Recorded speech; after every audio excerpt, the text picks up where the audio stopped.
Thank you. Right. Are you suggesting that someone's trying to make a real-life sequel? Stab 2? Who'd want to do that? Sequels suck. 2 in the box! Ready to go. We be fast and They be slow.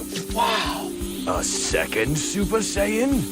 Second in order, perhaps, but by no means in stature. Your fight is with me now. And when I kill you, I will have killed the last Jedi. Man, I can't fucking believe this. Another basement, another elevator. How could the same shit happen to the same guy twice? Oh, please, please. By definition alone, they're inferior films. Last time on episodes of Inside the Sequel, Seth was on to talk about Blade Runner 2049, but now he's back to talk about DBZ. Tune in next time on another episode of Inside the Sequel. Next time has arrived on Inside the Sequel. The battle between Goku and Frieza continues. Stay tuned for scenes from the next episode of Dragon Ball Z.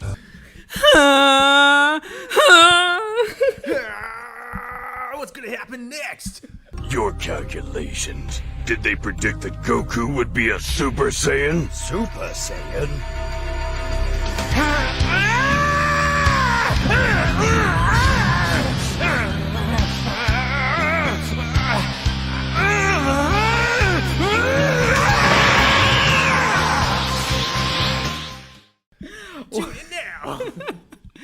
Welcome everyone back to Inside the Sequel, the podcast show where we talk about sequel movies that deserve more love and attention. And not only that, but we're talking about a genre that needs more love and attention. I'm your host, Chris, from Inside the Sequel. You probably hear the Go On theme because that's just the episode is going to be today. Today we are talking about 1992 sequel, Return of Cooler from the Dragon Ball Z film series. If you thought the most sinister villain in the galaxy was destroyed, think again. Cooler is back with enhanced strength and skill, and he has a score to settle. Can the Z-Fighters defeat the unstoppable power of this terrorizing menace? Or is it the end of all that is good? Find out on The Return of Cooler, coming soon on home video and DVD. Our first, I guess, technically anime episode, which is I'm really excited to have.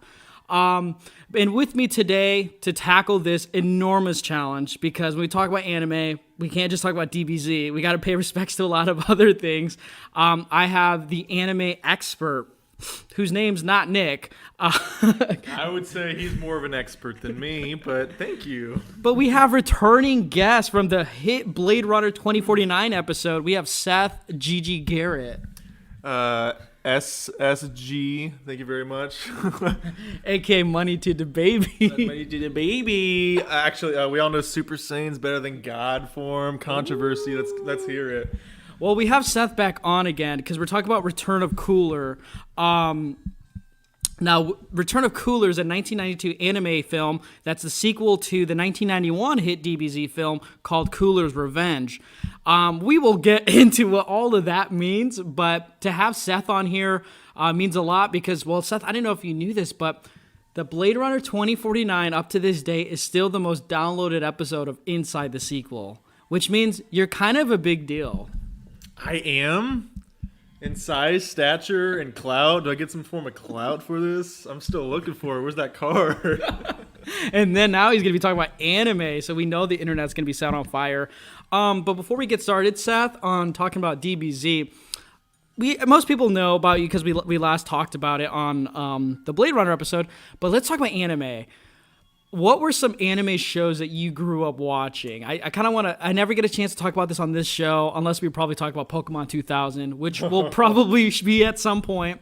But That's a good song in the movie. Sorry. That's a good movie. Yeah, Pokemon 2000 is low-key lit with Lugia being like... Wait, so no, I was saying the song from Mewtwo's Return of Mewtwo? Mewtwo's Revenge. Or Mewtwo Strikes Back. Yeah, but that's still the first movie. Yeah, it is. Yeah. Anyway, sorry, Lugia. That's also a great one. Sorry. I just love Lugia when he shows up and he starts singing like the humming thing, and then like everyone stops their fighting, and then Lugia comes out from the water from the iceberg. That was like so cool as a kid. Dude, he saw Ho-Oh in the first episode. Foreshadowing. 'Cause that was before the Next Generation came out, I think. Yeah, technically that was only in the Japanese comic for Pokemon, like when he sees Oho. But then the US animators thought that was really cool, not knowing what that was going to mean leading on, because the manga was, already ahead before the anime. Well, the game came out before the manga, and the manga probably adapted that and had Ho-Oh in it. And then, because Oho, you can't even catch, you technically can't even catch Oho in the first generation games. No, that was from the next region. That was Generation 2, yeah. Yeah, and that anime started off with the Kanto region, which is the first generation. Technically, Ash is a Red replacement, but... Well, you get to fight Red in that game, and he is freaking insane. Just all his Pokemon, like max level insane. Yeah, but okay, so we're talking about already Pokemon, and I mean, obviously, if you like anime or you just like watching cartoons as a kid, I feel like Pokemon is kind of like a foundation show. Yeah, I mean, we're just going to go on so many tangents. Sorry. I don't even think we're talking about Pokemon, because that's just a whole media storm right there. But okay, anime growing up. I think we have a lot of the same series that we love. I would say the number one most influential series, Full Metal Alchemist, and then Full Metal Alchemist Brotherhood. I have a huge tattoo on my arm. Favorite series of all time. Of any like live action anime of all time. Ed and Al are my boys. Just perfect cast, ensemble story, everything. So that was my number one growing up. But I just got into anime through like Toonami, Adult Swim, Cowboy Bebop, Rurouni Kenshin, Yu Yu Hakusho. Like so many good shows, so many great shows. I like owe my taste to late nights with Cartoon Network. Yeah, there's this YouTube channel that kind of says like what happened kind of basically for bigger companies from the 2000s. It's a weird channel, I know. But they talk about Cartoon Network and its branding and how they credit Toonami for really bringing in the stock and the price on Toonami. I think it was Ted Turner, whoever owned the Turner Company or whatever, when they bought Cartoon Network. And the Toonami and Adult Swim phenomenon in the early 2000s, late 90s is kind of what really made Cartoon Network what it became. It's really interesting when you think about it. I mean, when the late 90s and the early 2000s, like Toonami, Steve Bloom being the little droid who's like narrating and your guest host on a TV series.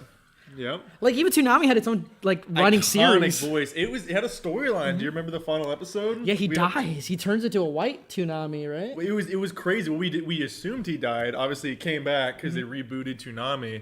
That was like bittersweet as a kid. I was like, He gets like liquid up. And he like got swallowed or something. It was weird. He became one. I don't know. I saw as a kid. I don't know. It was just weird that he was always like saying like something funny or snarky about the episode and be like, all right, well, let's see what's next. And like he had like he's sitting on the commander deck chair. What a good boy. What a good boy. Well, okay, so like on Toonami, like what was your so you were saying Brotherhood. Was there like another show that you were always pumped about on Toonami? Because for me, it was basically Rurouni Kenshin and Yu Yu Hakusho. Rurouni Kenshin and Yu Yu Hakusho. I mean, those are probably the top ones. Inuyasha, I loved Inuyasha. Okay. I really did. I don't know why. I think I just started watching it one day. I love the character designs. I love the setting in feudal Japan. It says Shomaru is just that emo, fun villain. You gotta love him. Badass design. The pervy monk with his awesome. He's a good character. It's a trope. But the pervy monk, he has the beads around his hand. Awesome, like suction power, but is also a curse with him. Kagome is a great protagonist. She's really fun. She also kicks ass, even though she could be a damsel in distress. She also kicks ass, which is fun. That was a big series for me too. Really Did you ever fun. get into Bleach? Because I kind of feel like I went more towards Bleach than Inuyasha. I got into Bleach through, I could say this now, it's Statute of Limitations is up. I watched it in like little parts on YouTube. I did watch the sub though. It was awesome. Respect, because I didn't. Oh, I loved it. It would be like part 1, part 2, part 3. I got all the way past the Soul Society arc, which I hear is the best arc. I got a little bit past that. Didn't really stay on the train after that, but the Soul Society arc was just freaking perfect. It was awesome. Yeah. See, these late 90s, early 2000s, I feel like just kind of captured the group of kids who were just gonna like build up on this, because like you had like these these shows were like, I feel like really big anime, like true anime, but then it gave gateway to like Yu-Gi-Oh, you know, and then you get like the later like Adult Swim animes. I guess you could say Bleach was kind of that. You had like Boondocks. You can call that anime. Yeah. I've never seen it, honestly. I know it has a big following. It looks really funny. But, I mean, because you have like shonen anime or big mainstream anime. Then you have like comedy anime. And that was a big deal for Adult Swim, too. Yeah.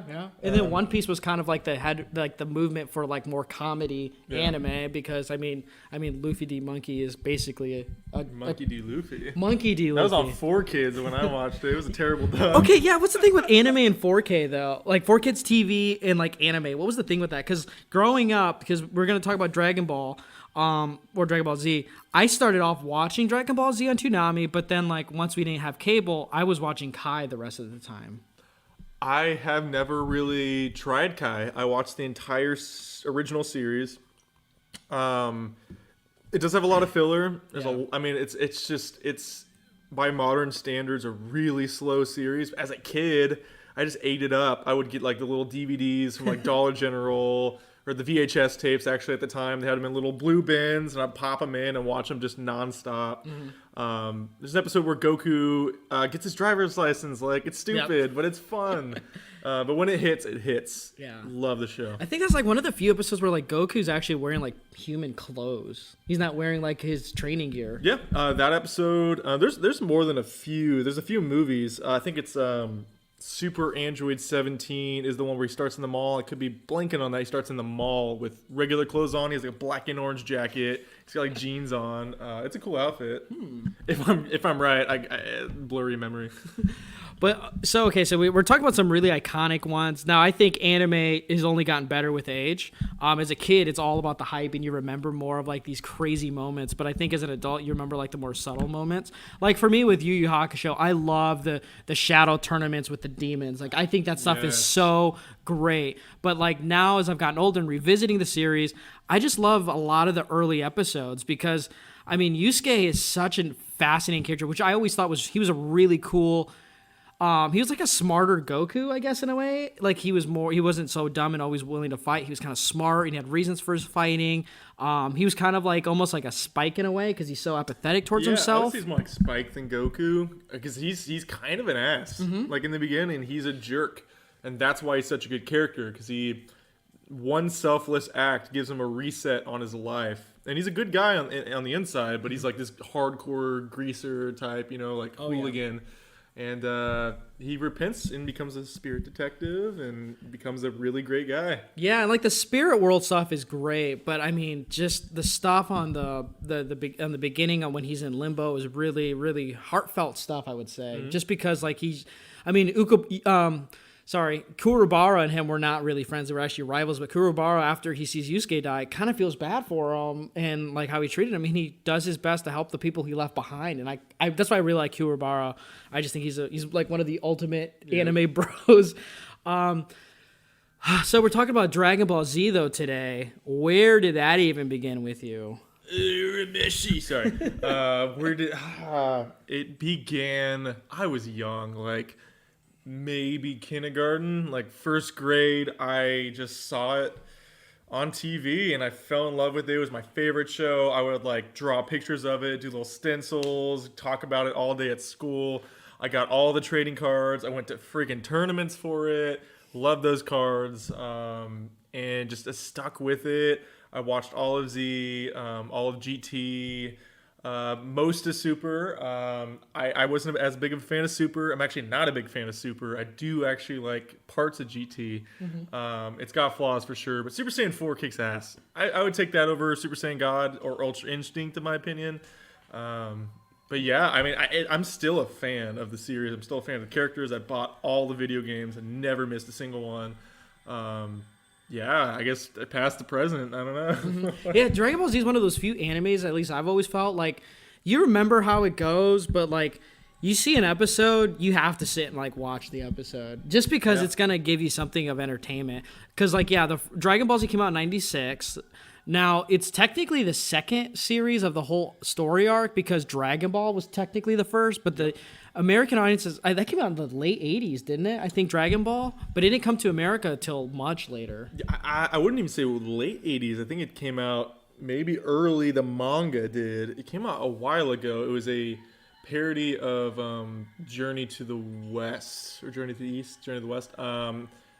Monkey King, pretty much. And it was started as a parody of that, and it was just a fun action comedy. I'm sure Toriyama did not plan for it to be what it was, and thankfully it became what it was. But I did watch Dragon Ball after I watched Dragon Ball Z, actually, and I do really enjoy it. It's a much different series. It's not so much like power levels, next villain, overcome, Zenkai boost, power levels, training, whatever. It was just more of a fun action buddy comedy. And it's different, but I think it's a really good series. Yeah, I think Dragon Ball Z is better, but Dragon Ball has that charm of like innocence because it's not all about Super Saiyans and like power ups and everything. It's kind of like early anime where it's kind of like just kids getting in an action and adventure and kicking ass, you know? More perverted too. Yeah, like some of the animation is also really sus, especially with like Goku. We first introduced him, he's butt naked. Yeah, he got a little Peter going on, but well, there's that one scene where he's like slapping Bulma. He's like, "There's no penis." Yeah, she's like, "What the crap?" I mean, he's a little kid. He doesn't know. Yeah, and Bulma was technically like a teenager or something like that in that show too, right? Yeah, she's young. Yeah, they're like 16, I think, or she is. Mm-hmm. But then you get a lot of stories with Yamcha and Puar, which personally I really like in Dragon Ball. Wolfang Fist. And then you get Emperor Pilon a lot more, which you don't get too much of in Dragon Ball Z. He kind of shows up, but like Emperor Pilon has more of a story in Dragon Ball than anything else. Well, he has like appearances in Z. He's like that recurring joke villain. Yeah, like he shows up in I think Battle of the Gods. Mm-hmm. Yeah. But I would say the Red Ribbon Army overall is more of a presence. Yeah, a villain. I mean, it's everything's like. It's more centralized in Dragon Ball, the villains, I feel like. I mean, you have like parodies of real life people as villains. You have like Red Ribbon Army, Peel Off, all that stuff. Yeah, I mean, there was just episodes dedicated to characters that were looking like villains, but they ended up just being like heroes or like helping the Goku basically. Like, do you remember like the Ox King? Like for the first 3 or 4 episodes, Roshi kept talking about him like how he's this evil person, but he gets like one episode and he's actually like this big, nice bearded guy. Yeah, Chi-Chi's his daughter. He's like, yeah, take care of my daughter. Yeah, like it's like stuff like that. And then he shows up in Dragon Ball Z and he's just like this chum, you know? Yeah, well, I mean, every character becomes a chum because Goku's a god now, so there's just power levels. Yeah. So for people who are like saying, like wondering, like what the hell are these guys talking about? So Dragon Ball Z is an anime show where the main character Goku, who is a Super Saiyan alien, let's just say he's an alien from a planet, Planet Vegeta. Yeah, Planet Vegeta. And Goku is it's basically like the Superman story arc. It's like Krypton, basically. And Goku was the only one that survived because the person who destroyed the planet, his name is Frieza, who is a world conqueror, basically. And when Goku lands on planet Earth, he's a Super Saiyan, so he has super abilities. He gets into adventures and grows his power to become basically a powerful being. And they use martial arts and basically like telekinetic sort of powers. They use something called ki. It's like an energy they have. You could say it's like chi or just energy, spirit, whatever. And they progress and get more and more powerful. It's a shonen, so they get more powerful. They train. They fight stronger enemies. They beat the enemy. They rejoice. There's peace. Another enemy comes. They fight them. It's a big cycle. Yeah, but I mean, you have to kind of watch it. I feel like if anybody knows anything about any sort of anime, they're going to know something about Dragon Ball Z. I would say it's debatably the most the most popular. I would say it's the most popular. Yeah. It's definitely the most well known for sure. And it's just a fun series. Mm-hmm. You can watch it as a person who doesn't take it seriously because it has badass action. You can watch it as a person who loves the characters like me. Love the characters. It's more about almost them fighting a fun villain than it is about the story, because the story kind of takes a back seat because you're just watching these characters you love do badass things. They always have new powers, new techniques.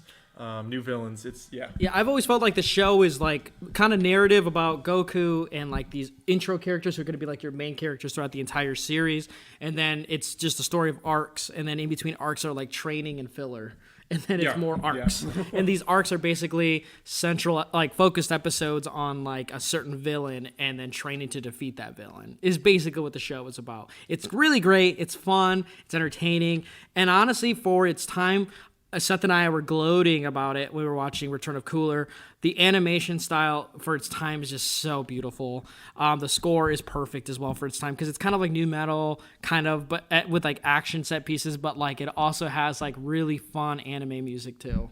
Yeah, I mean, there's orchestral music. There's like metal or rock music, which I think is just great for DBZ. It doesn't fit for a lot of anime. But DBZ is just about like super hyper masculine dudes and cool characters and aliens just beating the shit out of each other. And the music works. And Bruce Falconer, my favorite score for DBZ, there's multiple scores for different dubs or like different versions of Dragon Ball Kai, Dragon Ball Z. Love Falconer. The themes are just a big part of it for me too. All the Super Saiyan themes, the character themes, the villain themes. Great score. And the animation is still my favorite style. Like that late 90s, kind of early 2000s animation, all hand-drawn, looks gorgeous. It's just, you never feel like it's not good. I feel like a lot of modern animation, they take shortcuts.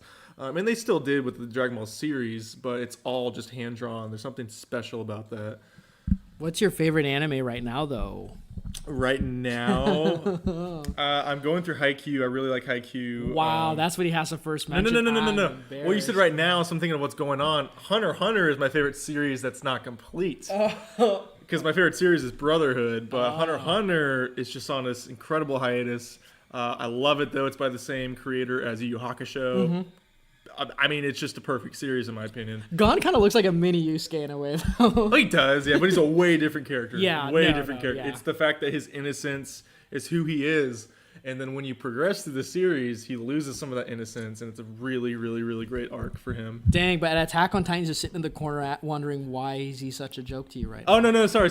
Why am I not even saying it? That is my second favorite series of all time. I don't know why I didn't say that. Yeah, silly us. We forgot to talk about Attack on Titan. I'm thinking of older series for some reason. I don't know why. Is it Attack on Titan? Is it because Attack on Titan is just so mainstream at this point now? You just kind of want to distance yourself with more unknown showings? No, I love it. I mean, I will bring up the animation with that. The first 3 seasons are incredible, like absolutely incredible. And then a new studio came in, Studio Mappa.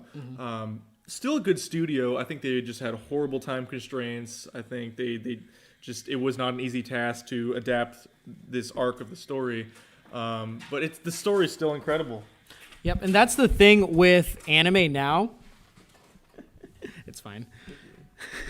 But that's the thing now with anime, like the thing that's the stories and the characters are going to be very important. But now more than ever, the animation style almost takes more precedent than even like the show itself. It's like Demon Hunter, for example, or Demon Slayer, sorry. Like that show. We're about to get controversial, in my opinion. Yeah, like here's the thing. That show has such a huge following. And I don't even think it's because of the stories or the narrative or the characters. I think it's because the animation stands out for that show, at least when it first came out. That's what my opinion is on it. Well, the animation is incredible. I believe it's by a studio that typically did video games. I think Guilty Gear, things like that, Blaze Blue. Really great animation, gorgeous. I just don't think it's a great series. I think the characters are fine. I think the supporting cast is honestly terrible.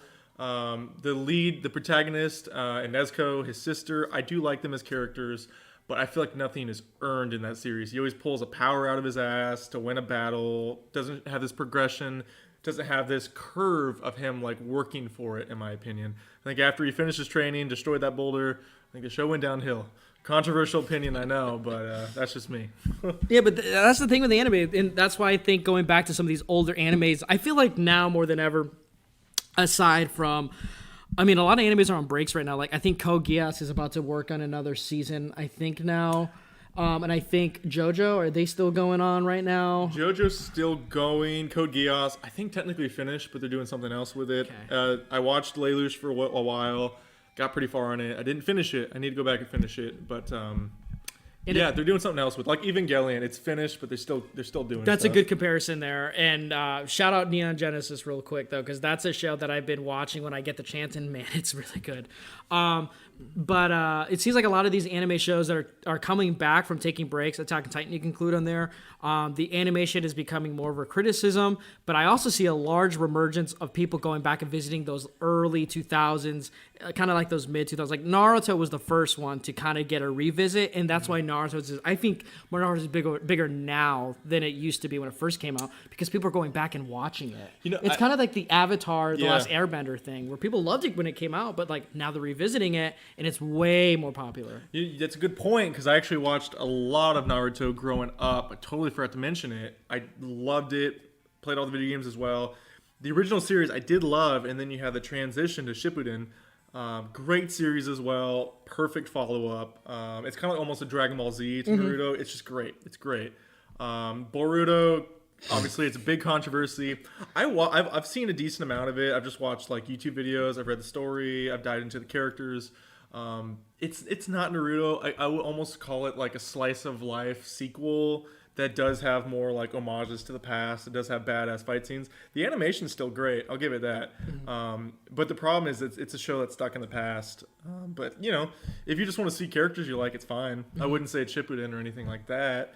But I think anime is in a position now where nostalgia can be a bad thing too. Still run Dragon Ball Z, still running Naruto. Oh, true. But these flagship shows that kind of get hyped up. Yeah, 100%. I think Broly was the exception. The new Broly Dragon Ball Z movie that came out. Good. That had nostalgia written all over it, but man, they somehow kind of managed to even make it better than the original Dragon Ball Z Broly movies. And I love the animation. The 3D honestly didn't even bother me that much. It fits more for that story. It worked, and it didn't look terrible. I think the CGI and the new season of Attack on Titan is terrible, in my opinion, but I still love the story, so it's not a big deal.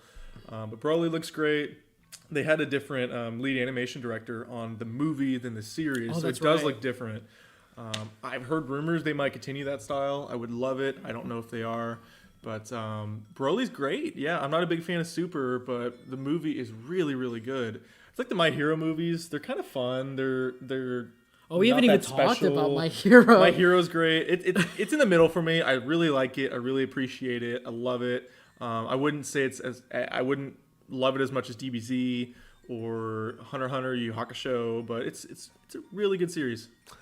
Yeah, I don't know. Just like when it comes to anime, like Attack on Titan's the one that has my eye all the time. Going back, like I'm one of those nostalgia guys. I'm going back. I remember going back in college and rewatching Ronin Kenshin. Ronin Kenshin's still really great stuff. Going back, rewatching Cowboy Bebop, rewatching right now Yu Yu Hakusho. It's like I think that mid late 90s feel, and then with the intro with the early 2000s, kind of is like my good part of anime, because I like Naruto, but I've never been a big Naruto fan. I've never really been a big One Piece fan, and JoJo, boy, these kids have tried to get me into watching JoJo. It's fun. Yeah. I can't get into I can, I guess, but Naruto's good though. You gotta get to it eventually. It's good. See, the thing about Naruto was that I watched little bits of the beginning of Naruto and thought, oh, this was kind of like a Dragon Ball. It feels like it's trying to copy it but be different. It's shonen. Yeah. They all share a similar archetype. I would say it's a very different series than Dragon Ball. I think it gives more importance to the supporting cast than Dragon Ball does eventually. That is true. Yeah. Even in Shippuden, like obviously Naruto, Sasuke, Kakashi, Sakura, all the big characters. Itachi, big character. He comes back. He gets reanimated in the final arc. Actually, all these big characters, they're all really important. Might Guy gets a big scene, like Rock Lee gets a big scene. All these supporting characters get big scenes. I feel like Dragon Ball doesn't really do that for its supporting characters as much. Yeah, Goku's a little too much at times, in my opinion. And they kind of started the trend, Naruto, with the side characters possibly being better than the main characters. Because a lot of those late 90s ones, it was Yusuke, who was obviously the best character in the show. Kurobaro's great and stuff, don't get me wrong, but Yusuke was the one. Goku, okay. You could say Hiei was the Vegeta almost, a little bit. Yeah, well, definitely, for sure. But I think Vegeta's a better character overall. He is, yeah. But the stands out there are going to say Vegeta's better, which, I mean, the side characters in Dragon Ball Z, I think there's huge arguments that can be made that they are better than Goku because Goku's boring. Gohan's the best character. Teen Gohan's the best. And Mystic Gohan, Ultimate Gohan, also love him. Buu Saga got shafted by a candy beam, okay? But a lot of these shows would gas up the protagonist. That's just kind of how it went. But I think with Naruto coming out, they introduced all these side characters. They kind of made Naruto like this annoying character that was like not is like likable because he was such a little shit and he was annoying. But like that's part of the growing up. Like I think Naruto grows up. Yeah, that's one of the shows where you follow him from like when he's young until he's a father, for crying out loud. I mean, Dragon Ball Z, you kind of see it, but it doesn't feel natural. I don't think Goku has ever felt like a father. I think Piccolo's felt like a father, not Goku. Yeah. No, Naruto, you grow with him because I didn't like him as much in the beginning. You know, I was a Sasuke stan. I loved a lot of supporting characters, even like the small ones like Rock Lee, Kiba, like everyone. But yeah, Dragon Ball is weird, where Goku is kind of just. It's always about him. He's like Jesus, you know. Yeah, it's always about him the entire time. And that's the thing about Dragon Ball Z. I think if you ever want to get into it, you could watch Dragon Balls. I would say start with Dragon Ball Z. You could start with Dragon Ball, but I feel like you're gonna lose patience into waiting to get the really cool stuff. You can even start with Kai. I mean, as a kid, I love Z. If you're a first timer, probably Kai. It takes out a lot of the filler, a lot of the useless stuff you don't really have to watch. I've used watch list for big series before, where it kind of tells you what not to watch, what the filler to take out. I like the filler in DBZ, so it's really a preference. Yeah. But the thing was, the voice acting and some of the scenes that are extended in Dragon Ball Z, I think, are better than what Kai edits out. Like, remember, I am the protector of the universe. You can destroy planets, but you can never destroy what I am, friend. You... What are you? I am the hope of the universe. I am the answer to all living things that cry out for peace. I am protector of the innocent. I am the light in the darkness. I am truth. Allied to good, nightmare to you.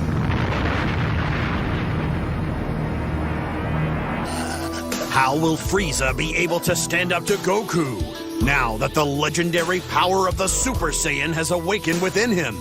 Don't miss the next exciting episode of Dragon Ball Z. I am the leftover eggs in the fridge. I am the one who will kill you in your sleep. Yeah. Like that in Dragon Ball Z, with that moment where he turns into Saiyan in front of Frieza is really great, but you don't get that in Kai. I love the Goku who is a protector of Earth. I don't like the Goku who wants to fight because he's bored. Yeah. There's two sides to Goku. I think GT had a much different side of Goku I appreciated. It was a Goku that was a little angrier at these douchebags that keep coming to Earth trying to cause problems. He was done with it. The way he killed, it was either Nova Shinron, I believe it was Nova Shinron. He punched him right through the stomach, and he did it not in a mean way, not an angry way. He just says, I have to kill you because I love my planet. I don't like the Goku in Super where he's like, I'm gonna let you live because I'm gonna fight you later. It's a different Goku. It's all preference. I know people love that Goku. I'm not trying to start a fight. No, start a fight on here. We need to know that Super is not at all very interesting. I don't care. I mean, there are even times where I have to ask Seth. I'm like, Hit's a cool character. I'll give him that. Yeah, it is a cool character. Hit's cool. Jiren's fine. Yeah, I think Vegeta serves a Beerus big. and Whis are great. Yeah, Beerus and Whis are great, and I think Vegeta's a lot cool. I mean, he's already cool, but I think he's like almost better than Goku even through that entire series. He's more interesting. Yeah, because he's like he's more willing to work with Goku, and in that respects, like he just grows more. Even though he's a better character than Goku, he just grows even more. Especially in those movies, because in the movies you get to see him like be a dad with Trunks, because Trunks is there now. Which we didn't even talk about Trunks. Dragon Ball Z is just such an expansive anime. It's huge. I would say like Super. I did appreciate Android 17. He got a little bit of a redemption arc. The power levels in Super are weird because like Master Roshi is stronger than some Z fighters, and then 17 is like super strong, and Gohan's not even powerful anymore. Gohan is like this skinny I don't know, malnourished. It doesn't make sense. Like, sure, he's not training, but he doesn't need to be like 40 pounds wet, you know? He's still jacked, okay? Super takes place like 2 years after the Boo saga, and he's jacked as hell. Whatever. Yeah. So, I mean, Dragon Ball Z has been kind of going through its ups and downs right now, but we want to talk about the biggest of ups. And for me, at least, when watching these movies with Seth again, which I haven't seen since I was like a kid. The Dragon Ball Z movies from during the Dragon Ball Z series. So you had quite a bunch of them, but the ones we're talking about today are Return of Cooler from 1992, which was the sequel to the 91 Cooler's Revenge. Now, there's quite a lot of characters on here, which I think we should kind of talk about a little bit of the characters in this movie before we even talk about it, because they play kind of important roles. So like you have like Goku and Vegeta, who we've established are Saiyan characters. They're basically the main characters. You have Goku's son, Gohan, who's I feel like has quite a big presence in a lot of these movies. Best character in the series. Yeah, like he's very interesting. The animation makes him look exactly like Goku, which is kind of funny and lazy. Except the long hair. I like how he has longer hair, because only Raditz really had longer hair in the series, and in like some members of the Ginyu Force, whatever. Like true, but. Yeah, I love Gohan's design. I love when he's Super Saiyan 2 and he has extreme like gel spikes. Yeah. And he has like the little Superman curl that's right in their forehead. I think the fringe looks awesome. Yeah. I love his purple gi because he gets it from Piccolo, his real father, not Goku. Yeah, Piccolo's in this one, the Namekian, who's the green character. Krillin, the short bald guy, who's actually Goku's age technically. At least they grew up together, but he still looks like he's the same age as Gohan.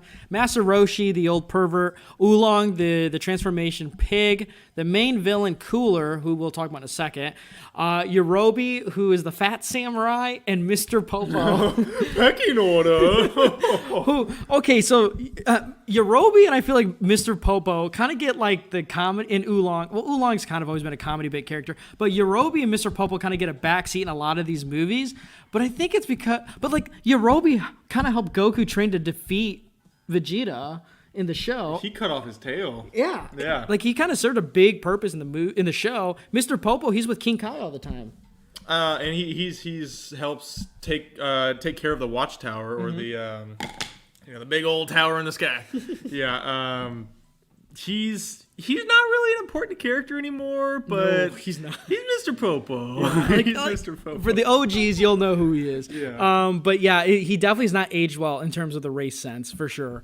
But yeah, these are kind of like some of the main characters. Piccolo, the Namekian, he's a green character. He's basically Goku's like buddy on Earth. He's an alien as well. And then let's talk about Cooler. So in the first movie in 1991, Cooler's Revenge, it's a redemption story for the villain, because the main villain, the only reason he wants to fight Goku, which all these villains want to fight Goku because he's powerful. Cooler wants to fight Goku because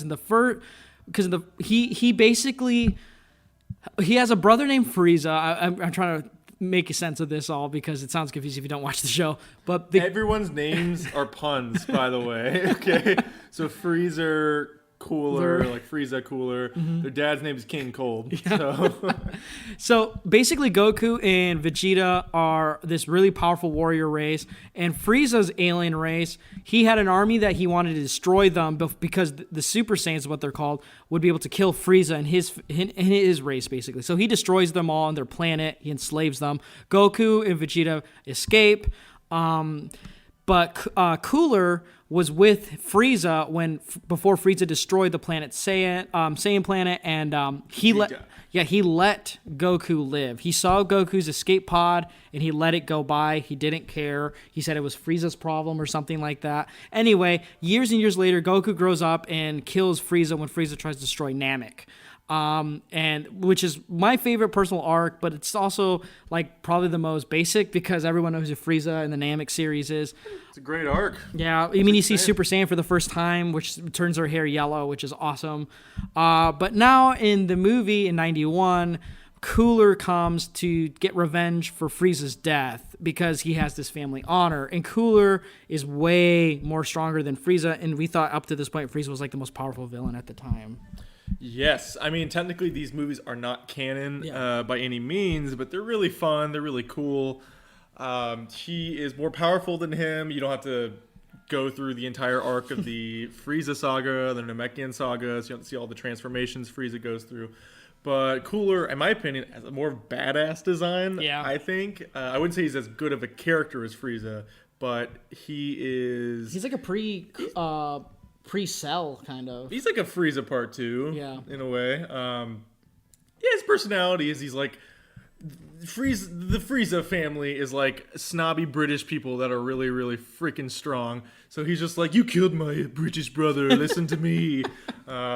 He's fun.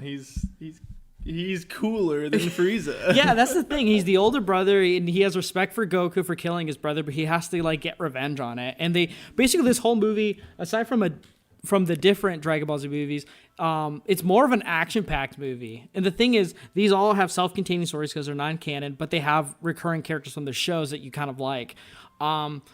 Now, when Return of Cooler comes out, Goku killed Cooler in the first movie. Spoilers, because Goku has to always win. Cooler comes back with his army to destroy the new Mechian planet, which is basically the new Namek. Yeah, new Namek. It's a planet they inhabited after Frieza blew up Namek. In the 5 minutes that seemed like an eternity in the series. I don't need to go into that. But New Namek is this peaceful planet for the Namekians to finally reside on after the terrible experience they had from Frieza. And then Cooler just wants to go part 2 on that, so let's have fun. Yeah, so Cooler comes back and he looks different. He's like all shiny and stuff like that. But here's the thing.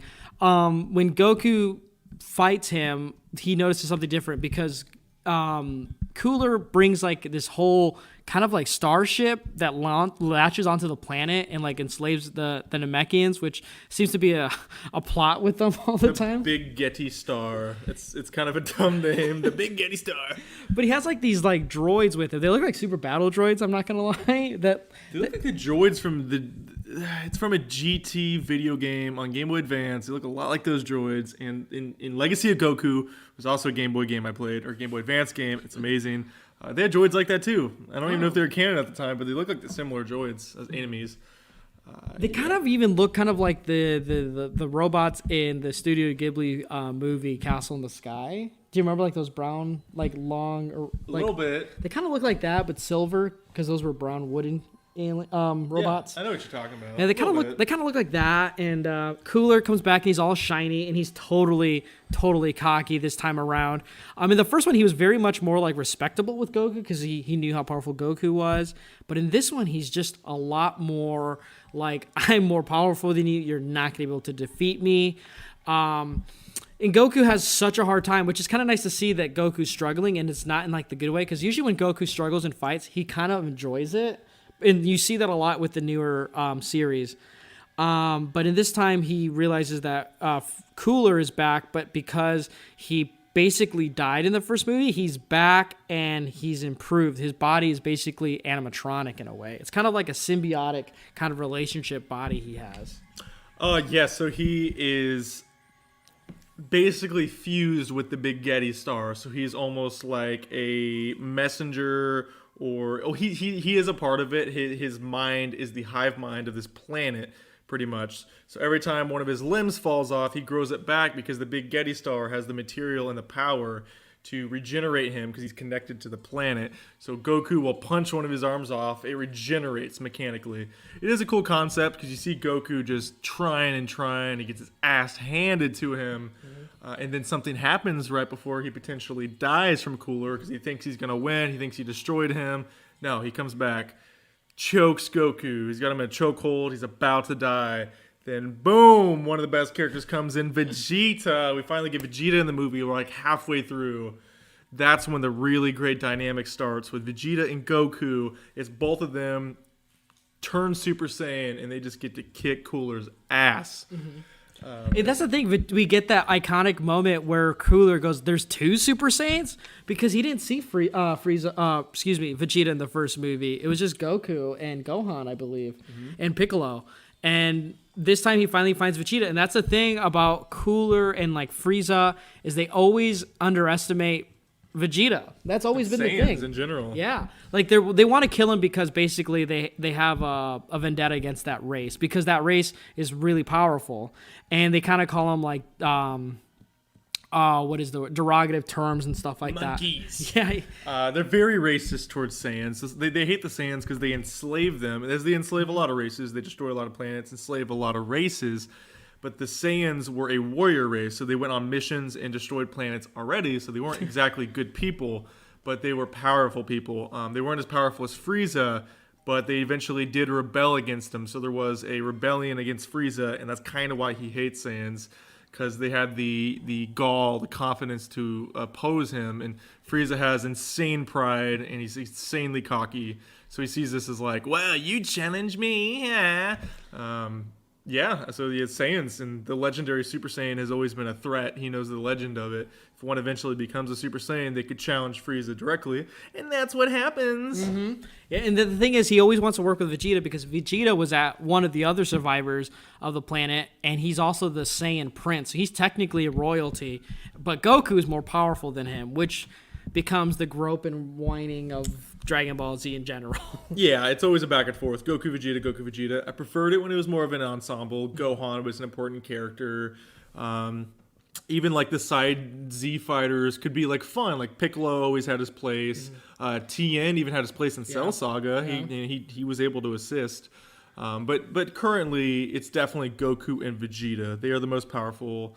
Yin to their yang. One's an angry, cocky jerk at times. One's like this innocent, pure soul. But they're so good together. Mm-hmm. So good. So they come back. Well, Vegeta comes and saves Goku, which is which is nice about the movies, which you kind of get a break from the show. The movies really have Vegeta helping Goku out, or vice versa, and times like it really feels like intense. And I think it works best with Vegeta because like Vegeta, he's a better character. You want to root for him to be good. He never wants to show his good side. But in the movies, you kind of get a comical side of him, and you get him kind of caring about Goku. Now, this is obviously before he calls him Kakarot and stuff. But once he starts calling him just Kakarot all the time, it's amazing. But Cooler realizes that there's a second Super Saiyan, so he has to power himself up even more, thus creating clones of himself to overwhelm the two Saiyans. And he basically wins the fight, Cooler. I'm not going to lie. Like, he's kind of like Frieza in a way, where he like I guess I kept thinking Resurrection F, the one of the more recent Dragon Ball Z movies where Frieza comes back, where Cooler kind of has the upper hand because he's like in his new form right away, and he just overwhelms them. But then obviously his pride is the thing that gets into him to making him lose.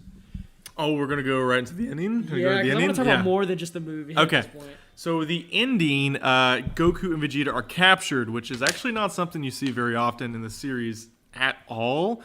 You do have characters get captured. I mean, you have like beginning of Buu Saga with the Majin and then absorbing Gohan's energy, things like that. Whatever. They both are captured, and he is absorbing their energy. And he says it's something he always wanted to do. He wanted to kind of humiliate the Saiyans because Goku, as a Super Saiyan, was the one who defeated him previously. So when they turn Super Saiyan, he gets to some kind of like exhilaration out of it, you know, it turns him on. But because of that, Goku and Vegeta kind of witness how their energy is so strong and so plentiful that it hurts the Big Getty Star. Because Cooler himself could have easily killed them, but they had too much pride, so they wanted to humiliate the Saiyans. And I think that's where Cooler's downfall is like a lot of Disney villains, a lot of anime villains, is their pride gets to them. So Goku and Vegeta are able to just use all the energy they have left. They turn Super Saiyan. They blow up the Big Getty Star and collapse it, causing it to pull away from Namek because he has no more power left to drill into the planet for resources, because that was kind of his goal, was to mine the planet to grow bigger. And they beat him, and then the rest of the cast gets to escape, and they get away, and they're safe. But, something else happens. He's still alive. And then you have this really cool moment where Cooler captures Goku, and Goku says he's gonna go out dying, he's gonna fight no matter what. But he's about to kill Goku for the second time. He's about to kill Goku, and Vegeta throws an energy disc, a beam, and cuts off his arm, saves Goku, which I think is really cool. I think saving him twice in the movie shows that Vegeta is just perfect support. I love how even like in the Cell saga when he was able to hit Cell, so Gohan could kill Cell. In this movie, he's able to save Goku so they can kill the villain. I think he's just a perfect support character because he's a character earlier in the movie that kept saying he only wanted to defeat Cooler by himself because he hates being compared to Goku. But I think he always ends up realizing that he's good as a friend. So, he helps kill Cooler. I think that's his character. I think he's more interesting as a character because he actually is a very selfless person. And then they defeat Cooler. Goku throws one more energy ball at him, blows him up. They come falling to the ground. Vegeta flies away in his moodiness, and then they all rejoice and eat a senzu bean and call it a day. Yeah, and that's basically the movie. I mean, you do get the parts with Gohan and Piccolo and Krillin all fighting together, but like they're just fighting the robots, which is different than the first movie because the first movie it's mostly just Goku fighting Cooler's henchmen, basically his own Ginyu squad of a sense. But like Gohan and Piccolo's relationship, the meme of Piccolo actually being Gohan's dad is furthered in this movie because Piccolo is only concerned with helping Gohan, and Gohan only cries for Piccolo's help all the time. It's true. He's like, oh, no. And Goku's like, I'm going to go fly away and fight this guy.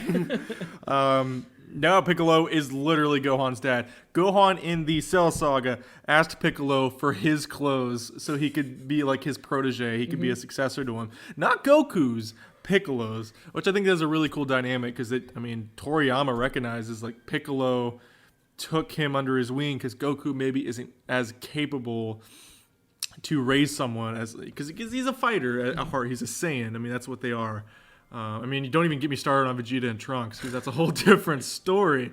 But yeah, Piccolo's. I love Piccolo as a character. I think he's one of the best characters in the series. He doesn't get enough credit. No, he doesn't. I think he's just always like kind of second fiddle to when Vegeta's not around Goku, but that's only because he's a different alien species. Same voice actor. Like, I don't know, like Piccolo I think is more of like for the OGs than anything else, I think people recognize, if you watch Dragon Ball Z, you recognize like how cool Piccolo was, and because of the planet Namek and the Namekians, like he's just a different character from the ensemble of the group. Let's not forget, we wouldn't be anywhere if it wasn't for Special Beam Cannon on Raditz, okay? And he was the original, he was the son or the successor to the original King Piccolo, which was the main villain of Dragon Ball. So he kind of carries over from the original series. So he really is one of the OGs as a successor to King Piccolo. And I love Piccolo because he starts out as a grumpy asshole. Goku killed his kind of dad. But he grows like Vegeta, like all villains in Dragon Ball Z, even Boo, like they all grow as characters because... Well, once you kill them, you kind of learn to join them, you know? Except for, like, Cell. Most of the characters kind of join the good guys in some way. Yeah. Even now with Dragon Ball Super, Frieza is in it more than ever now. And, he kind of is, like, almost like a comical villain at this point because of Lord Beerus and Whis just being, like, such OP villains now. Yeah. You could say Goku's almost as strong as... Probably stronger than Beerus Ultra Instinct, but... they're still gods, like Whis could wipe the floor with Goku and Vegeta at the same time, which I think is really cool. It shows that they could always get more powerful despite what the show says. When you bring in those power levels, characters like Piccolo, do they matter? Not as much, but it's good that they always bring them back for many of the series as comic relief or part of the story because I don't want to miss those characters. They're good characters. Yeah, that's the thing about, I think these movies do really well, especially Return of Cooler with, Piccolo and Gohan.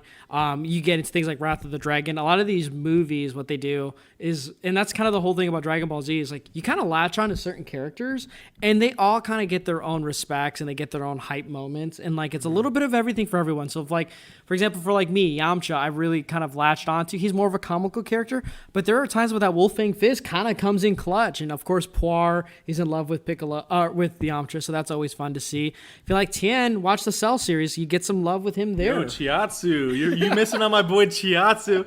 Tien, I love you. We don't have to think about what he did to the Cybermen during the Saiyan saga. Yeah, and if you want to get more love of Tien, you could also watch World's Strongest too. World's Strongest is a really good movie. Yeah. It's when there was no kind of power level bullshit for the series. Tournaments were still meaningful. Tournaments were meaningful. It was more martial arts. Obviously, you still had Kaioken, you still had Energy Blast, but it was just more about the characters and who they were opposing. I mean, Wrath of the Dragon, you brought that up. I think it's also one of the best DBZ films because it has way more character development, I think, than any Dragon Ball movie ever. It really puts a lot of focus on Trunks and the new character Tapion. I love Tapion. Me and Chris were talking about it earlier. He's basically just a Dragon Ball Z Link from Legend of Zelda. It's literally one of my favorite game series of all time. Majora's Mask, shout out. And it's one of those weird movies where Trunks' build, like his story, like kind of progressed in the movie, and they kind of like translate that to the show really well too because it was so popular. Yeah, it's not canon, but Tapion is the one who provided Trunks with his sword that he killed Frieza with when Frieza returned later on in Dragon Ball Z. And he's such a good, honest, like interesting character. I love his design. I will say Wrath of the Dragon, the ending's kind of lame because Goku's not even an important character in the movie. He's a very minor character, and he shows up just to kill the main bad guy. But the thing about that movie is it's not really about the villain. The villain doesn't really have a personality. He's like a kaiju. The thing about that movie is it's about Trunks coming of age almost. Like he's becoming a man. Tapion kind of is like this secondary father figure to him because I wouldn't say Vegeta's a great father figure. It's a good movie, and Gohan has like fun little great Saiyaman kind of interactions in the beginning of the movie. Yeah. It's a really fun movie. It's all about the kids in that one. That's what's great about it. It is, yeah.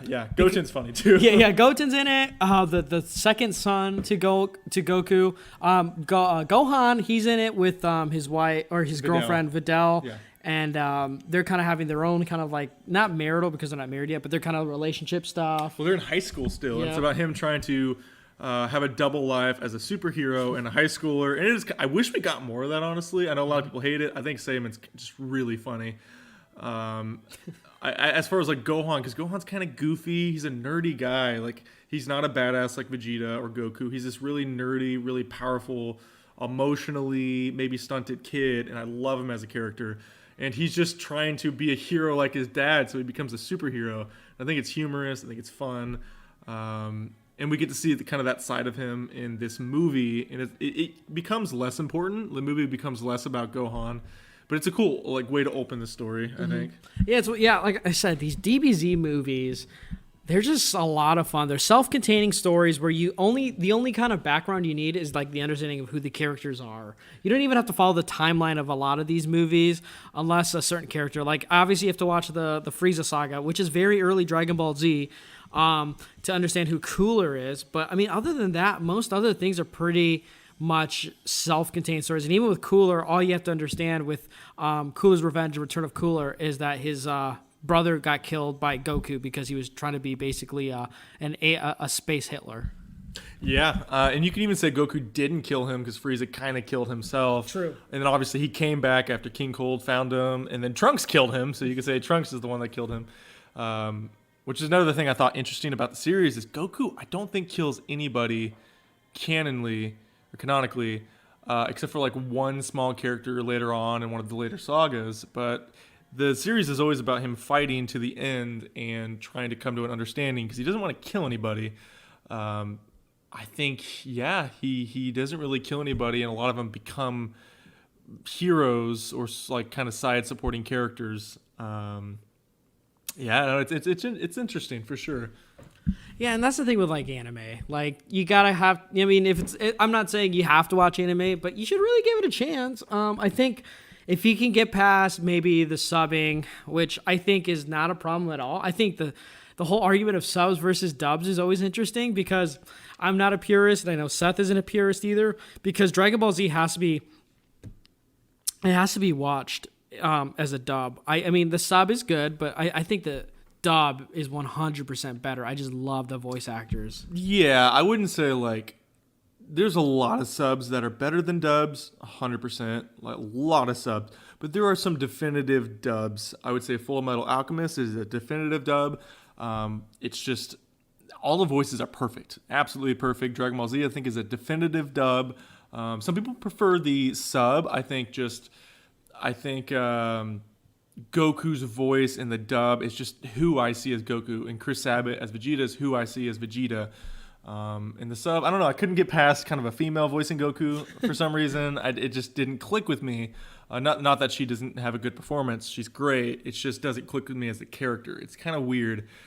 And like Cowboy Bebop, perfect as a dub. Yep. You know, Steve Bloom as Spike Spiegel is iconic. I can't imagine anyone else voicing Spike. It'd be weird if someone else voiced Spike. Yeah. Talk about another anime where the movie is pretty damn good too. The Cowboy Bebop movie, Knock on Heaven's Door, is also a phenomenal anime movie. It's also a Halloween movie as well. I like a woman who can kick my ass. Exactly.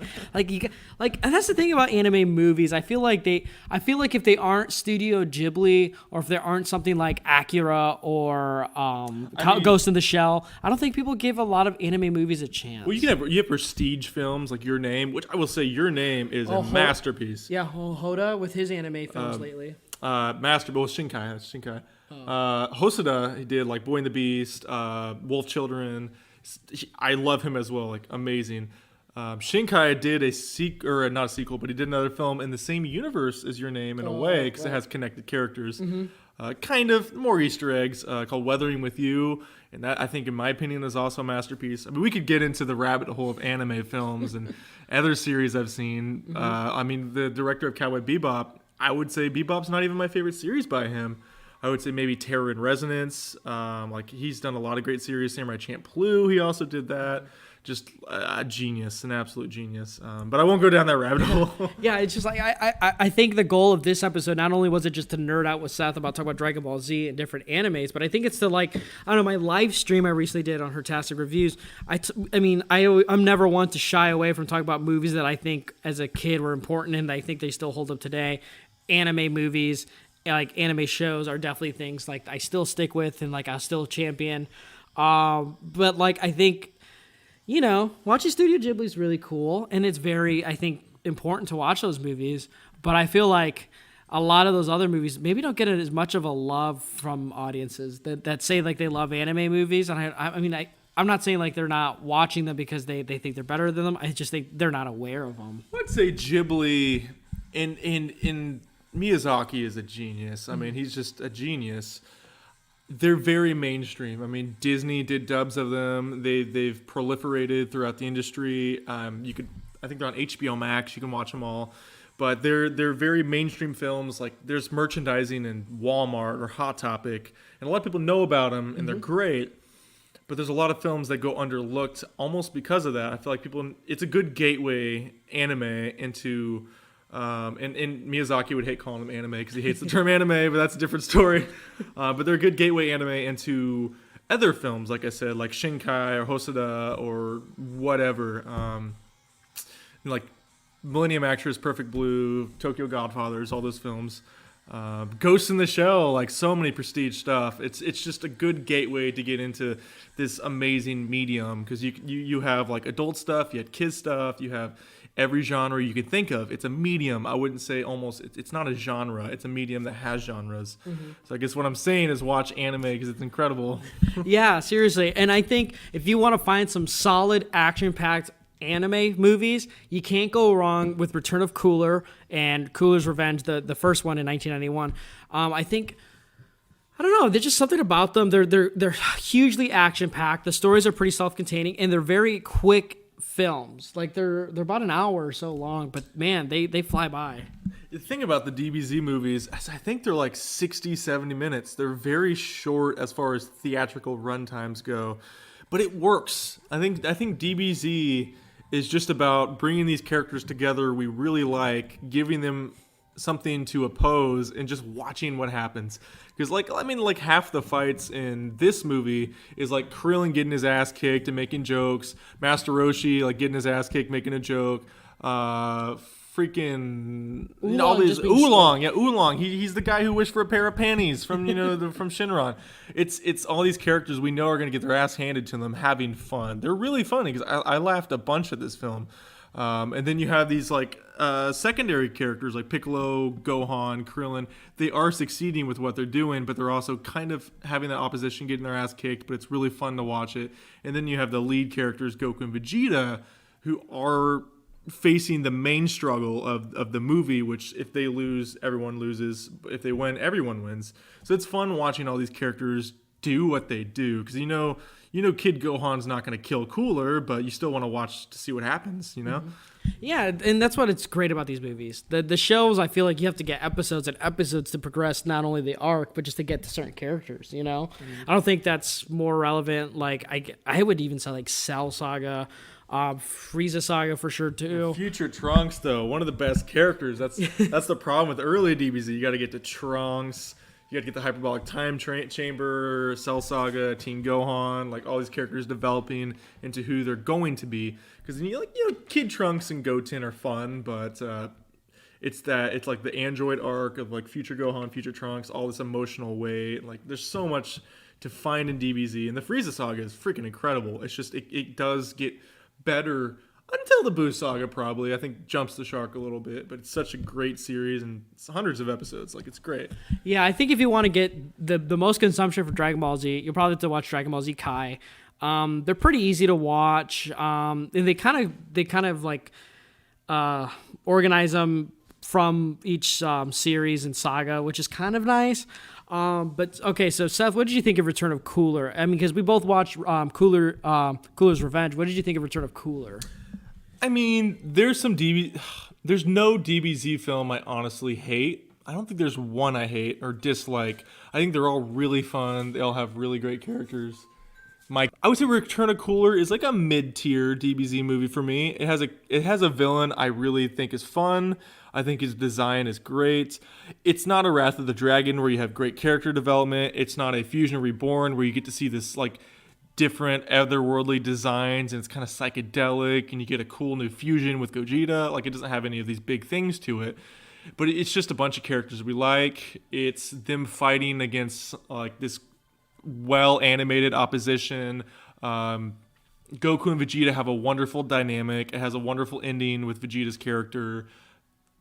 Did I mention the hand-drawn animation? Like, it's really fun. It's mid-tier. I wouldn't say it's great. I wouldn't say it's probably on the bottom. I mean, maybe like Garlic Jr. is on my bottom. I don't know, like something like that. But yeah, I like it. Yeah, it's mid-tier. Yeah, that's the thing. It's I think it's the only technically sequels that comes from these Dragon Ball Z movies. So we have to talk about, that. That's Broly. Well, yeah, but I mean, I think I like Cooler more than Broly, at least from like these earlier movies. I mean, the third one is terrible. Bio Broly, it's terrible. I would say that's probably one of my least favorite. Mm-hmm. But the first two Brolys, I like them quite a bit. They're really, really fun. I think the new one is the best one. It's the best origin for Broly. The animation's incredible. I really love Goku and Vegeta's dynamic in that movie. Frieza's even in that movie, mainly as comedic relief, which is hilarious. I think it's really well done. But sorry. Like, yeah. Like, I don't know. I just like I said, Frieza has always been like my favorite villain, and Cooler's his brother, and he does look really cool. I'm not gonna lie, and he kicks ass.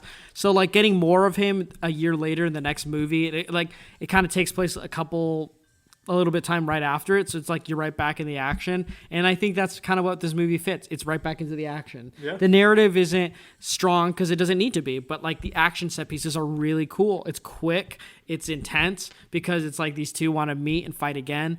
I think Cooler is a lot more of a different character than he was because, like I said, Cooler's Revenge, he's a lot more calculated, he's more humble, he's more just out for proving himself, and in this one he's cocky. He kind of underestimates Goku way more because he didn't learn his lesson, and that's the thing about Return of Cooler. It's a fun time. But that's the thing. I definitely need to recommend you all check out Return of Cooler from '92. It's one of the besides Broly, it's one of the few sequel movies that I think I get the chance to talk about on here and champion a little bit. So I don't know if it's out yet, Seth, but I had a podcast appearance with Daniel and Mitch from the Terror Table. Daniel, our friend at Cobwebs. We're doing a special where we talk about decades films, spoilers, but I did talk about Cooler's Revenge on that as being one of the better movies of the 90s. Cooler's Revenge? You like Cooler's Revenge more than Return? I mean, I enjoy both of them, but I think Cooler's Revenge is a little bit more just because Cooler's design is so awesome. Like, his transformations are super sweet. I'm glad you brought that up because I think I like Cooler's Revenge. I don't know because I think Cooler's Revenge... Cool. He's shiny. He's cool. Well, as opposed to like Return of Cooler, Yeah. I think I like it more because I like his design a lot in Revenge. Not to say his design in Return of Cooler isn't great. It's really cool, but it's just more action packed. I don't know. Cooler's Revenge, it's just action. You get the henchman action with the minor characters and Goku, and then you get the awesome Cooler fight. But the thing is, it doesn't have the awesome Vegeta dynamic. That's true. That's where I'm not sure is. I think the action is more badass in Cooler's Revenge.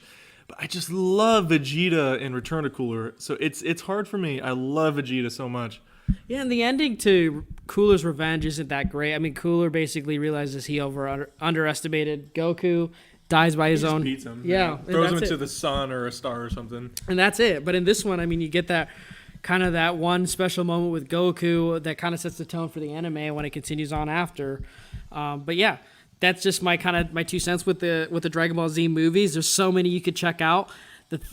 Okay, Seth, if you had to recommend, let's say 3 Dragon Ball Z movies, which ones would you recommend? Out of all the Dragon Ball Z movies, which would you recommend for people to get into? Oh boy, are we talking Z or Super as well? Okay, give me, because there's not that many Supers yet. There's a lot of Zs, so 2 Zs and 1 Super. Oh well, the 1 Super is easy, Broly. I mean, Battle of the Gods and Resurrection F are fine, but the series covers that story. Broly, hands down. For Z, I would say Wrath of the Dragon. That's a hard one. World's Finest is great. World's Strongest is great. Maybe Fusion Reborn because I love Gogeta. I think that the psychedelic visuals. I think Janaba is a really fun villain. And Pycon's in it. And Pycon, that's hard because I really love the original Broly, but the new one, in my opinion, is better anyways. So maybe Wrath and Fusion Reborn, but there's a lot of. I love BoJack. I love Teen Gohan. Don't make me choose. Okay, that's my top 3. I'm sorry, that's my top 3. Okay, but that's the thing though, because you can buy these Dragon Ball Z and Dragon Ball Z Super movies. You can buy them individually on Blu-rays now, and they're in double packs. And Seth, you have most of them, so 100% we both co-sign. The ones you have to buy are Wrath of Dragon and Fusion Reborn because they come together in that one pack, and it's super good. That's one of the best packs to buy. Now the Broly pack comes with 3 films if you're wanting your bang for your buck, but Bio Broly isn't that great, so whatever. Yeah. So what you could technically do is buy the Wrath of Dragon double with Fusion Reborn. You could buy the Broly triple, and then you could also double up and get that new Super Broly movie that came out as well. Yeah, just be a dumbass like me, and I think I saw a sale at Best Buy after we saw Broly. Yep. They were having a big sale on every single DBZ movie, and I was like, yo, I got my new credit card. Let's put every single one on my credit card. So I bought them all. Since then, I've had to pay that off, but I don't regret that decision because we watched most of them in one day. We had a big 24-hour day. We watched freaking 7 Samurai and a bunch of DBZ movies and stuff, but it was a good day. They're movies you can just watch. I recently watched this one with my girlfriend, and she just said it was really entertaining to watch. It's just.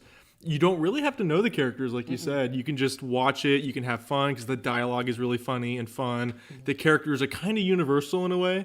Like Goku's a universal protagonist. I think Vegeta's kind of that angry guy with the heart of gold in a way. And she said it was fun to watch. So I really think that's cool. So even if you haven't seen maybe Cooler's Revenge or other DBZ movies, I think any of them are a good stepping stone into the series. Yeah, and that I'm with you. I would say Wrath of Dragon and Fusion Reborn definitely have to be the ones.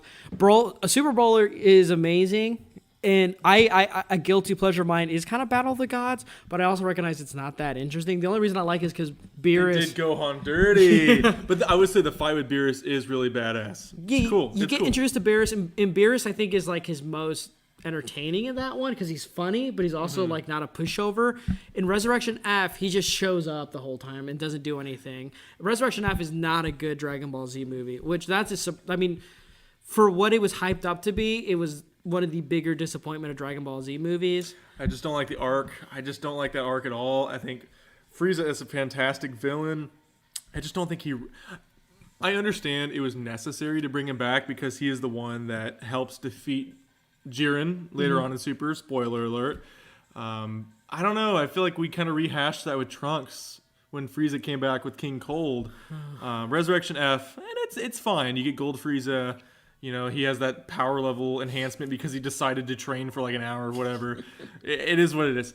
But I don't know. Maybe they did my boy Gohan dirty. Maybe that's why I'm bitter. But I think the movie kind of retreads old ground, and Vegeta almost gets that win, but then Goku kind of gets it instead. So it kind of, you know. Yeah, that's basically like the ending for me will always be the writers being like, this would be a cool ending. Oh, never mind. Let's just change it. Let's just reverse time. Yeah, and that's about it. I don't know, but you can't go wrong with getting Super Broly, the newest of the Dragon Ball Z Super movies. You don't even have to watch the show Super to even understand it. You just got to know who the characters are, and they kind of explain most of it. But yeah, I would say Fusion Reborn, Wrath of the Dragon, and I would say after that, I would say the Cooler movies. I don't know.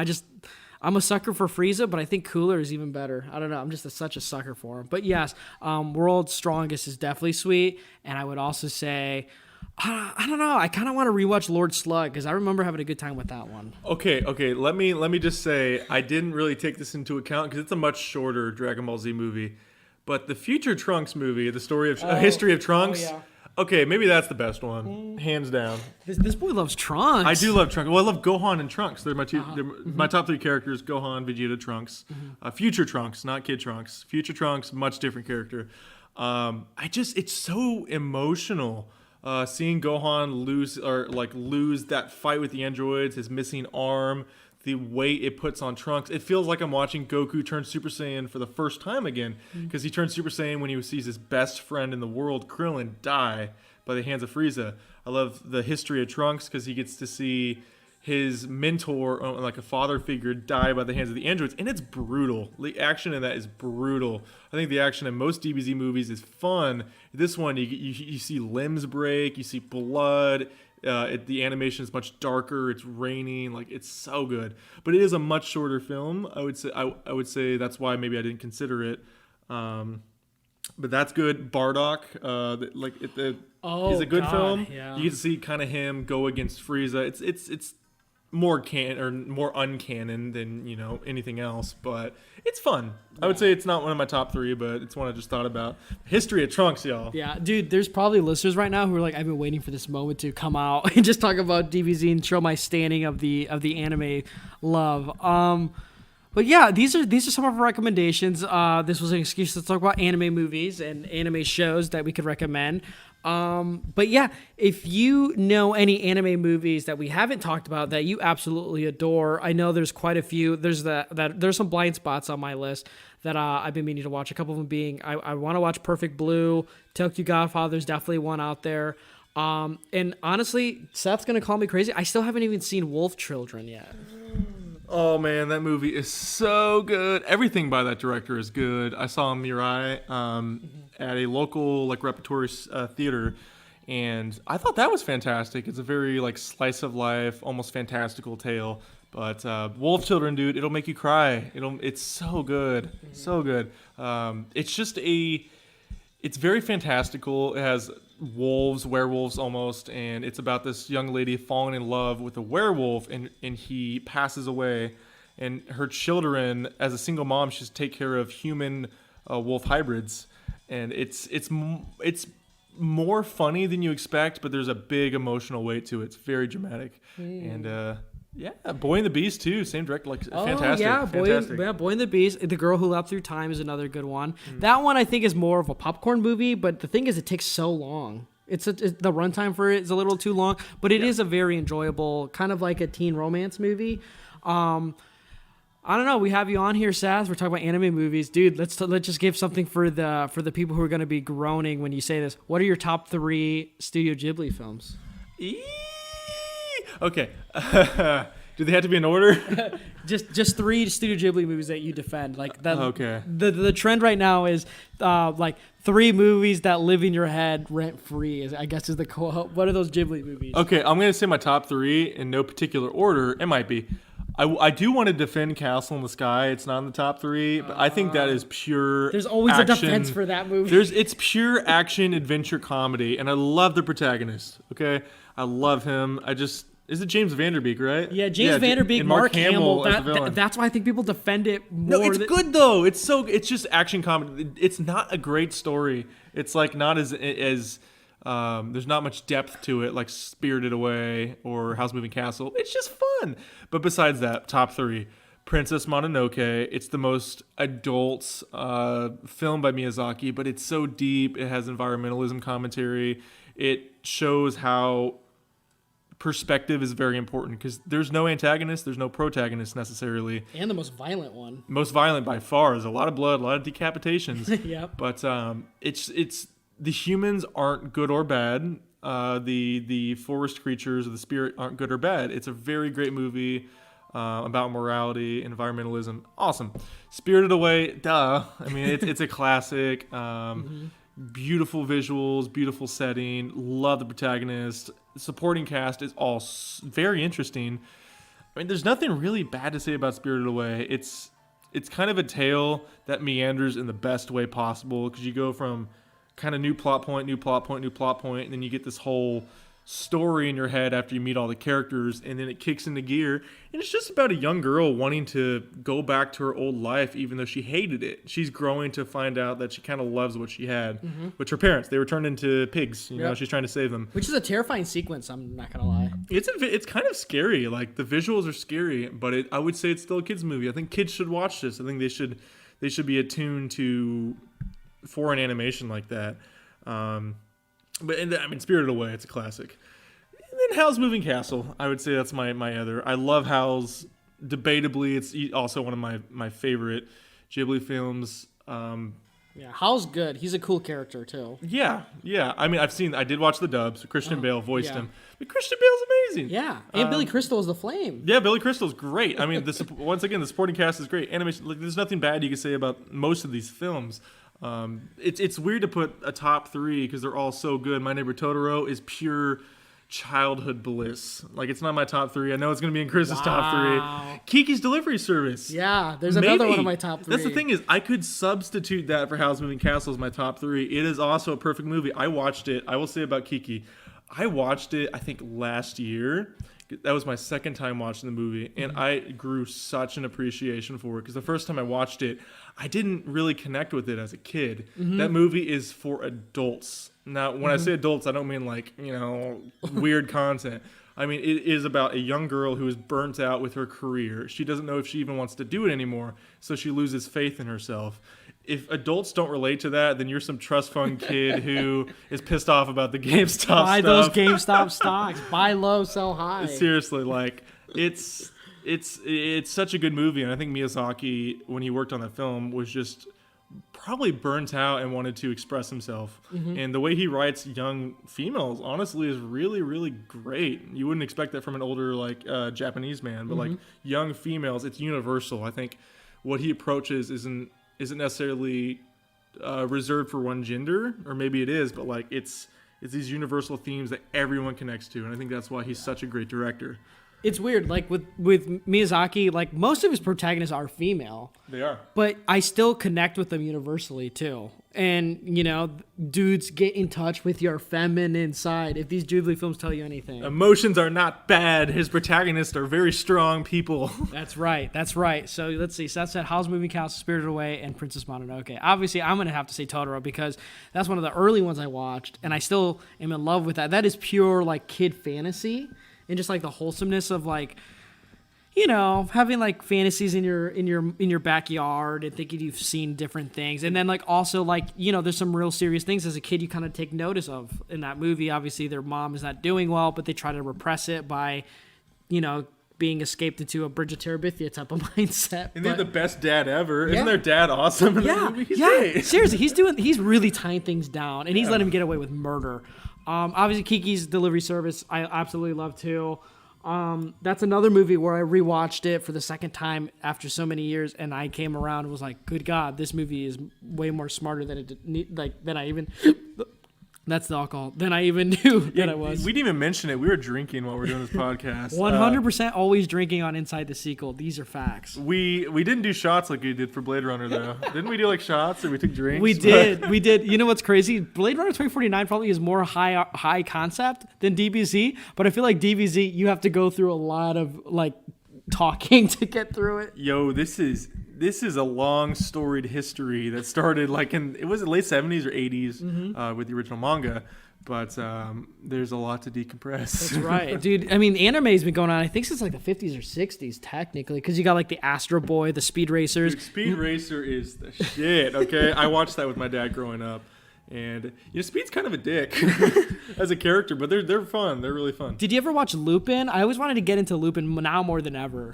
I saw a little bit of it on Adult Swim. I couldn't get into it. It's kind of like Case Closed. I could not get into it. But actually, the film, which was the first film directed by Miyazaki, the Lupin the Third film, is on Netflix now, and I'm really eager to check it out. Yeah, because I feel like he's kind of like a Spike Spiegel cockiness mixed in with Ace Attorney, kind of. It just feels like a weird mix of that kind. I don't know much about Lupin. I think he's kind of that vagabond detective where he's toes the line between good and bad, is what I get from what I've seen. But I'm really interested to dive into it. It's a classic character in anime. Very classic. When are you going to get to Anno and Neo Genesis Evangelion, guy? I was on Schlock and Awe with Lindsay Wilkins, and we talked about Shin Godzilla. Anno did the directing and animation for that movie, and I was like, that looks really good. I want to get into it. I watched a little bit with you. Obviously, the theme is iconic. I watched a few episodes with you, and I really loved what I saw. There's just so much I'm watching. I got to finish the last season of Haikyuu right now. Now, that's an anime. If you're in a bad mental state, do not watch Neo Genesis because it is very apathetic and very kind of self-inflicting wounds. Did you see Standalone Complex? I think it's really good. It's really good. Yeah. For Ghost in the Shell. No, but Ghost in the Shell, that's my favorite anime, period. And I mean, I haven't even seen that many extensions of it because there's so many. So Standalone Complex is weird. It's a little slow. Once you get deep into the Laughing Man arc, it really picks up. And it's weird because it's more lighthearted than the movie. I think it's more of an adaptation of the manga, which I hear is more lighthearted. The movie is more cerebral, and obviously it's a classic. It's legendary.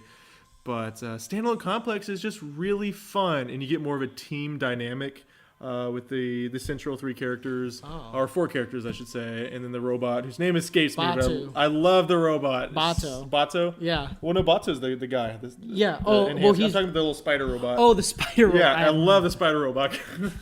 I do have the Ghost in the Shell Arise series that I need to get into on Blu-ray. But man, that's an anime where there's so many different type of paths you can take with it.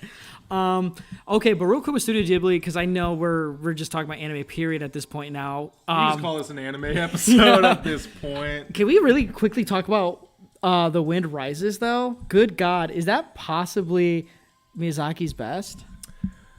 What's interesting about that movie is it's an animated biopic, so it's a real story, a real person. I can't say how accurate it is. I know it's more of a biopic. I know it's Miyazaki singled that story out, and correct me if I'm wrong, I could be wrong about this. He singled that story out because he has a fascination with planes.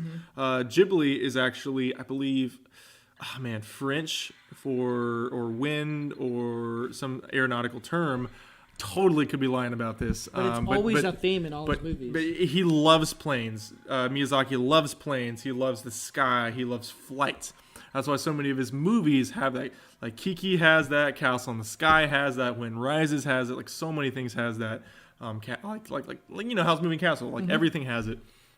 And it's just that movie that you just love the characters. I would say it's his most linear story. A lot of his stories are more otherworldly and magical. I think Wind Rises is very grounded. It has a perfect romance, a tragic romance. It's a very small cast compared to some of his other films. It's just so damn good. It'll make you burst with glee. It'll make you cry tears, sadness, and joy. Would you think it's his best though? I'd say you could say critically it might be one of his best. Yeah, I think it's one of his best that doesn't get talked about because it isn't like you said, it isn't otherworldly like his. Like we could just make a whole Miyazaki episode honestly if we ever wanted to. But whenever I think about like my favorite Ghibli films, it's not in there. But it's kind of like one of those like it's my favorite, but it's not my favorite. Does that make sense? Yeah. Like it's like if it showed up to my house, it would stay at my house rent free, and I would take care of it until it got it back on its feet. But it never ever has to be at that low point ever. Here's the thing: is I own almost every single film I think except for Ponyo and Wind Rises. Not because I don't like Wind Rises. I freaking love Wind Rises. It's because it's like there's never a good copy of it anywhere. I don't think they have done a steelbook of it yet with the new printings of the films. But who bought it? It's I think it's G Kids, which I think is through Shout Factory. So I don't think they've done a Wind Rises production yet, and they have one of the old Disney prints. I just never picked it up, and I really want to because it's such a fantastic series. Dude, but where's From Up on Poppy Hill on your list? Because good Lord, that is like one of my favorites. I think I know I'm in the minority there, but I don't understand how you don't like that movie. I didn't say I didn't like it. No, I'm just saying for the people in general who Okay. I don't understand how you don't like it. It's jazz infused. It's a really good romance that kind of takes you for a ride, but then you kind of realize at the end it's not going to be that. It's really beautifully animated. I like the division between the boys and the girls because it feels like that's how it was in school. Sure. And it's kind of like it's a coming of age movie 100%, but it's not even about the romance at that point. They kind of throw it for a spin in that movie, but it's I don't know. I think it's a really beautifully animated movie, and it's a very relatable one for me. I don't even know what to say. I don't know. Maybe I watched it at a bad time. I liked it, but I didn't love it. And I think it was at a time when I don't know if I wanted to watch a movie. I think I just wanted to do something. So I didn't pay attention to it as much. I remember it being like charming in a way because it was about it was a club, right? Yeah. And it was about high school and then characters kind of started aggregating to this club, and it was kind of fun and interesting, but I just want to watch it again. I don't know. I want to see I want to have that fascination that you had when you first saw it, because I think I would have that with like Kiki. I think with Kiki, the first time I saw it, I just did not appreciate it, and the second time I saw it, I was blown away. And that's the thing about, a lot of movies is sometimes you just have to have that certain perspective to enjoy it. Because if you don't have that perspective, it could be a bad time or a bad place or bad mental state or anything. And, I don't know. Because I think I would love it. I don't know. It's Goro Miyazaki. It's not Hayao. It's his son, Goro. Mm-hmm. And I'm sure he has that spark just like his dad. Yeah, and he ended up not doing a not-so-other good one, though. Which Tales from Earthsea. Yeah. I haven't seen it. I love the cover art, and I've almost watched it multiple times. But I hear it's not great. I still want to watch it eventually. But I read a story one time that Hayao went to the premiere of Tales from Earthsea, and he walked out and told his son he was disappointed in him because that movie. I'm not defending Hayao. He could be a terrible father, genius director maybe, but terrible father. I don't know. But I do remember that story, and I think Goro probably took it to heart. And I think his next film, he really probably made something more personal to him, and it shows. I think because of that, he was able to draw something out of himself, make a much better movie. And you love it. Mm-hmm. You really love it. Yeah, I just love I like the jazz score. I like the characters of, it's like, a lot of these have sort of a romance, This movie kind of shows that there would be a romance, but there ends up not really being one, and explains it. I think it's a little shoddy in the way they explain that, but for me it's all about the boys versus the girls, but the boys being obviously little shits and the girls being smarter, and I like that kind of dynamic there because guys can be idiots at times, including myself. But it's kind of funny how this episode we talked about anime shows, and then we talk about the DBZ, and then we talk about Studio Ghibli, which I think goes to show there are so many different avenues you can go with anime. I don't know why, but lately I've just been kind of going back to watching anime. I think it's because watching these Godzilla movies kind of gets me back to that Japanese culture. And in the 90s, at 91, 92, you were getting Godzilla versus King Ghidorah, Godzilla versus Mothra, Battle for Earth, So it's you could double feature Godzilla versus Mothra, Battle for Earth, which is a good movie, and you could get that with Cooler's Revenge, and I think that'd be a really fun time. You could do stuff like that, yeah. So I really recommend these movies, and all I want to say to Seth is this. Kakarot, you dog, you did it. You actually did it. You became a Super Saiyan. I can see it. Hey, yeah! Welcome back, Vegeta. I guess it's a good thing I didn't bury you that deep after all. Well. Kakarot, you dog! You did it! You actually did! You're a Super Saiyan! I can see it! Super duper super scout. But no, I think, Seth, this is going to wrap it up for us. I think everyone is probably either overwhelmed or they're like, dude, we already knew about this stuff. Catch up. But yeah, if you like anime movies or TV shows, or I mean, if you have any that you want to just shout out, I mean, comment to us down below. You can follow us on Twitter at Inside the Sequel. You can follow me at Hertastic_Chris on Twitter as well. Check us out. We're on Spotify. We're on iTunes. I think we're growing somewhat. You should check out Lindsay Wilkins on the Schlock and All podcast, where I was recently guested. You can always check out Daniel on Cobwebs. You can find some of those early cringy episodes that I was a part of. Not because Daniel was cringy, but boy was I. And you can check me out on YouTube at Hertastic Reviews as well. But Seth, thank you so much for hopping back in on Inside the Sequel. Yeah, no, thank you for inviting me. You can't catch me on social media very much because I'm a peasant, but you can catch me following Chris around or being the voice in his ear. Dude, follow him on Robinhood. He's always on Robinhood looking at stocks. Yeah, I'm sure I am.